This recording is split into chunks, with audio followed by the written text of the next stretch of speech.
যুক্তরাষ্ট্রের অভিবাসন নীতি নিয়ে যখন উত্তেজনা তুঙ্গে, ঠিক তখনই প্রেসিডেন্ট ডোনাল্ড ট্রাম্প একটি সোশ্যাল মিডিয়া পোস্ট যেন তপ্ত আগুনে ঘি ঢেলে দিয়েছে। ট্রাম্পের দাবি, যুক্তরাষ্ট্রে বসবাসরত অর্ধেকেরও বেশি বাংলাদেশি পরিবার মার্কিন সরকারের বোঝা হয়ে আছেন। 120টি দেশের এই বিতর্কিত তালিকায় বাংলাদেশকে 19 নম্বরে রেখে ট্রাম্প এমন এক পরিসংখ্যান সামনে এনেছেন। রোববার ট্রাম্প তার সামাজিক যোগাযোগ মাধ্যম ট্রুথ সোশ্যালে একটি তালিকা প্রকাশ করেন। সেখানে তিনি দাবি করেন, যুক্তরাষ্ট্রে বসবাসরত বাংলাদেশি অভিবাসী পরিবারগুলো প্রায় 54.8% কোনো না কোনো সরকারি সুবিধা গ্রহণ করছেন।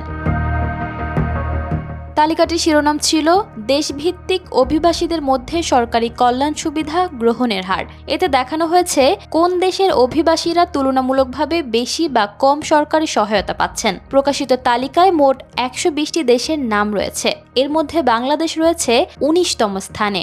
এছাড়া তালিকায় দক্ষিণ এশিয়ার আরও 4টি দেশের তথ্য তুলে ধরা হয়েছে। এর মধ্যে ভুটান প্রথম স্থানে রয়েছে, আফগানিস্তান 6ষ্ঠ স্থানে, পাকিস্তান 60তম স্থানে এবং নেপাল 90তম স্থানে।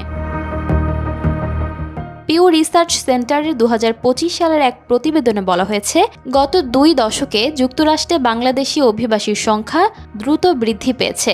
2000 সালে যেখানে এই সংখ্যা ছিল প্রায় 40,000, সেখানে 2023 সালে তা বেড়ে দাঁড়িয়েছে 2,70,000-এ, অর্থাৎ প্রায় 569% বৃদ্ধি পেয়েছে।